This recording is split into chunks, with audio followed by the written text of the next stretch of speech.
Halo teman-teman, perkenalkan nama saya Firda Mutia dengan nomor NRP 2040200017. Perkenalkan, nama saya Lala Sitostari Nurani dengan NRP 20402032. Halo, perkenalkan saya Davo Aura Zulaika dengan NPM 2040200035. Hai, perkenalkan nama saya Rifika Purwayani Putri dengan NRP 2040200036.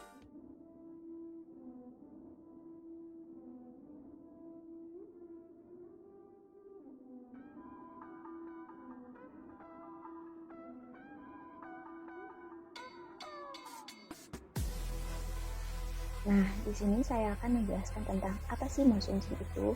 Nah, motion sim merupakan permainan simulasi bisnis yang mencakup 12 konsep bisnis. Permainan akan tergabung dalam suatu tim yang bertanggung jawab untuk menjalankan perusahaan virtual untuk berkompetisi dengan perusahaan dari tim lainnya. Untuk memenangkan permainan, pemain akan dihadapkan dengan permasalahan praktik bisnis yang mengharuskan pemain mempelajari konsep bisnis dan menerapkannya.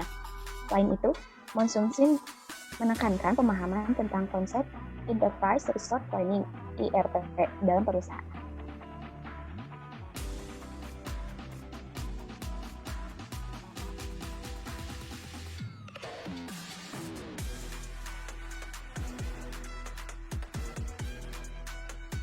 Nah, selanjutnya, setelah tadi kita singgung apa sih motion sim itu, kita di sini akan menjelaskan tentang peran motion sim. Nah, motion sim adalah simulasi bisnis berbasis awan atau cloud-based dan platform pengalaman belajar. Platform ini telah digunakan dalam pendidikan bisnis sejak 2013. Hingga saat ini, mereka memiliki lebih dari 70.000 pelajar terdaftar dan basis pengguna yang berkembang pesat. Motion sim memungkinkan pendidik, dosen, atau guru untuk mengubah cara mereka mengajarkan konsep bisnis. Pengajar dapat mengkonfigurasi konten pembelajaran yang disediakan. Selain itu, motion sim membebaskan peserta didik melakukan pembelajaran mandiri melalui simulasi dan gamifikasi. Motion sim juga dapat menguntungkan bagi siswa mereka memperoleh pengetahuan yang lebih luas mengenai operasi bisnis. Pembelajaran dilakukan oleh siswa melalui penemuan diri atau kita sebut self-discovery, eksperimen, dan kompetisi. Misi dari motion sim adalah mentransformasikan pendidikan bisnis dan menjadikan pengalaman belajar mengajar lebih mudah dan menyenangkan. Nah, fungsi apa aja sih yang ada di motion sim? Simulasi bisnis motion sim ini menjadi suatu media atau alat bantu dalam proses pembelajaran ERP. Penggunaan motion sim ini dimaksudkan sebagai untuk membantu memahami materi dalam pembelajaran, karena dengan memainkan game tersebut dapat memberikan gambaran yang lebih jelas dan nyata mengenai konsep bisnis dan ERP. Selain itu juga, motion sim ini memperkenalkan konsep pendidikan dengan memanfaatkan metode sistem pengajaran secara pengalaman langsung, atau dapat disebut juga immersive experiential learning model dengan menggunakan robot. Motion sim ini menambah robot sebagai untuk melengkapi cara pengajaran secara pengalaman langsung tentang konsep dan proses bisnis bagi pembelajar dengan berbagai latar belakang. Misalnya seperti siswa SD, mahasiswa S3, karyawan staf, sampai dengan pimpinan organisasi atau perusahaan. Motion sim ini juga memiliki 350 konsep bisnis yang sangat lengkap, dan terobosan robot ini akan menambah nilai bagi para pembelajar untuk meningkatkan pemahaman mereka terkait bisnis.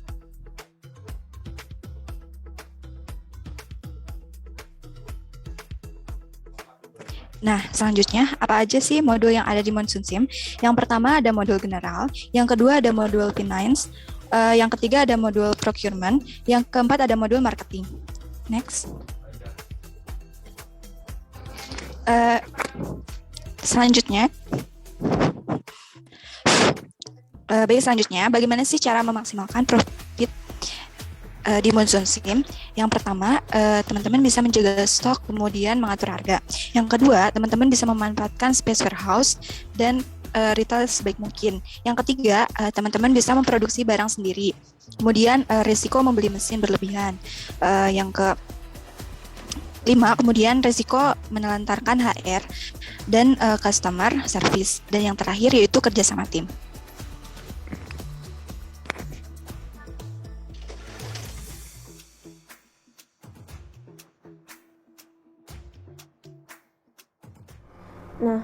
menu apa aja sih yang ada pada Monsoon Sim ini.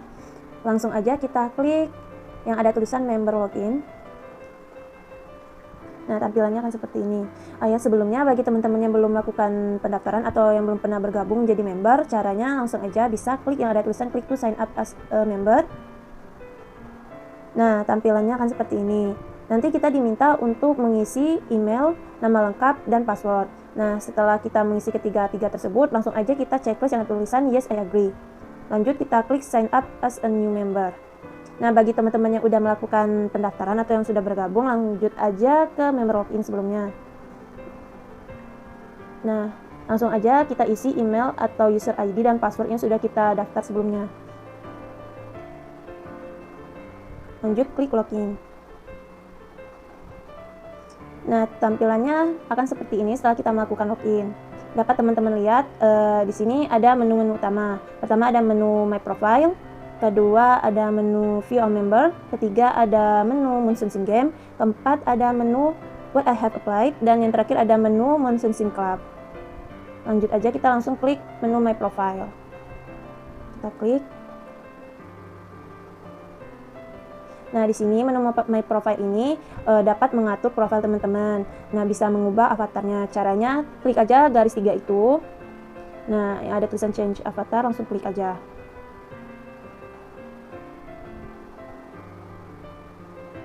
Nah, di sini teman-teman dapat mengubah avatar teman-teman. Langsung aja dapat kita klik yang ada tulisan choose file.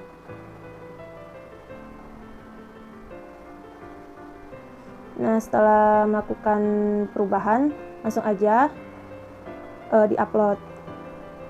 Kita balik lagi. Nah, di menu My Profile ini kita juga dapat change email sama change password kita. Nah, selain itu juga bisa change kontak info kita juga. Lanjut, nah di sini selain ada My Profile, ada menu My Organization dan menu My Monsoon Sim Profile. Coba kita buka menu My Organization. Nah, tampilannya seperti ini. Untuk menu Monsoon Sim seperti ini. Lanjut ke menu kedua. Nah, menu View All Member ini digunakan untuk mengecek anggota atau member lain. Selain itu juga bisa digunakan untuk chatting dengan anggota lainnya. Lanjut ke menu selanjutnya, yaitu menu Monsoon Sim Game. Nah, menu inilah yang digunakan untuk masuk ke dalam game. Lanjut ke menu keempat, yaitu menu What I Have Applied. Nah, menu keempat ini digunakan untuk mengecek apa aja sih yang udah kita kerjakan atau aktivitas apa aja sih yang udah kita lakukan. Bisa acara-acara yang udah kita lakukan dan ada sertifikat gitu. Nah, lanjut kita ke menu selanjutnya, yaitu menu Monsoon Sim Club. Nah, menu ini terdiri dari Clubhouse, Club Games, Playlist, dan Forum. Nah, menu ini terkait klub dan liga. Lanjut kita kalau misalnya mau main, teman-teman bisa langsung aja klik yang ada tulisan Join Using Game Code. Nah, menu ini digunakan untuk join ke dalam game. Nah, setelah itu, tampilannya akan seperti ini. Bagi teman-teman yang ingin bermain, sebelumnya harus mengisi game code-nya. Nah, game code ini didapatkan oleh pihak instruktur. Jadi, kalau misalnya kita mau main, kita sudah disediakan sebelumnya oleh pihak instruktur untuk dapat bermain. Nah, setelah nanti kita udah mengisi game code-nya, langsung aja nanti kita klik join. Lanjut ya, di sini saya akan menjelaskan bagaimana sih cara bermain Monsoon Sim itu sendiri. Yang pertama ada fitur finance reporting. Di sini ada delinquents, yaitu data pembayaran sewa yang gagal karena COH yang kurang. COH ini adalah cash on hand. Lanjut, di sini ada proses kontrol, dapat mengotomatisasi kegiatan yang sering dilakukan. Kegiatan yang sering kita lakukan di sini di proses kontrol, kita scroll ke bawah. Bisa teman-teman lihat, bisa teman-teman perhatikan di layar. Seperti ini gambaran dari fitur proses kontrol. Ya. Nah, lanjut ada profit and loss. Di sini teman-teman dapat mengetahui nih keuntungan, COGS, net profit, dan ini nih kita lihat ada operating expense-nya. Teman-teman bisa lihat di layar ya. Tuh ada COGS. Lanjut kita ke balance sheet. Nah, balance sheet ini kita dapat tahu total aset, total liabilities, Dan juga ada total modal owner itu sendiri. Kayak ini nih, total liabilities, owner equity. Seperti itu total asetnya. Lanjut ke cash flow. Di sini berisi data arus kas, yaitu ada uang masuk dan ada uang keluar. Bisa kita lihat. Nah, di sini operating activities-nya ada, net profit-nya juga ada. Lanjut ke trial balance. Di sini adanya total jumlah dari semua akun yang ada. Bisa kita lihat ya, di sini ada debit, ada kredit. Terus di sini ada paid in capital, ada totalnya. Jumlahnya sama di total itu. Lanjut ke ada integrate report. Nah, di sini kita akan mengetahui nih siapa aja sih tim kita pada games ini. Kita bisa lihat di sini ada Firda, Mutia, Dava, dan Lala. Nah, yang ketiga ini yaitu retail. Retail itu ada 3, yaitu lokasi, yang kedua browser finished good, dan yang ketiga itu retail sales and price. Nah, yang pertama itu lokasi. Nah, lokasi ini terdapat ada lokasi Jakarta, Bandung, Surabaya, Bogor, Palembang, dan Pasar. Nah, kita ini akan membuka cabang di mana? Misalnya, yang pertama cabang kita akan di Jakarta. Kemudian kita klik rent retail space-nya. Kemudian pilih new area-nya berapa dan berapa kita akan menyewanya, berapa hari akan menyewanya. Setelah diklik itu, kemudian kita klik submit. Setelah selesai, kemudian klik centang yang warna hijau. Setelah selesai, kemudian kita kembali lagi ke retail brosur. Kemudian kita klik yang browser finish good, di mana kita itu akan membeli sebuah persediaan. Nah, kita akan memilih vendornya akan apa, kemudian di mana kita akan menyediakan persediaan tersebut, misalnya di Jakarta. Nah, kita akan menyediakan persediaan apple juice berapa, misalnya 1000, kemudian orange juice 1000, melon juice 1000. Tinggal dipilih, kemudian disubmit. Nah, setelah disubmit, kemudian klik yang centang warna hijau. Setelah itu kita ke retail lagi untuk retail sales and price. Nah, di sini tuh bagian ini untuk menaikkan atau menurunkan jumlah harga yang akan kita jual. Nah, di market ini kita langsung saja ke set marketing expense. Nah, untuk set marketing expense di sini yaitu digunakan untuk media promosi. Nah, kenapa? Agar produk yang kita jual itu dapat dikenal oleh masyarakat luas sehingga meningkatkan penjualan. Nah, di sini ada 3 opsi. Yang pertama itu ada Instagram, kemudian ada Facebook, dan ada TikTok. Nah, kita coba di sini untuk wilayah Jakarta menggunakan media promosi TikTok. Nah, kita juga akan set di sini dengan harga yang paling murah, yaitu dengan harga 100. Kemudian kita submit di sini. Setelah kita submit, nah, kita approve di sini. Kemudian kita ke view marketing report. Nah, untuk view market report di sini agak lama untuk memunculkannya, tetapi singkatnya itu di sini kita dapat mengetahui progres yang telah kita lakukan, kemudian progres dari tim lain. Nah, seperti itu. Kemudian kita ke transaction list. Nah, pada transaction list ini kita dapat mengetahui transaksi-transaksi yang telah kita lakukan. Nah, di mana kita misalkan membeli inventory. Nah, kita dapat melihat di sini transaksi-transaksinya, baik itu yang kita lakukan ataupun teman kita lakukan.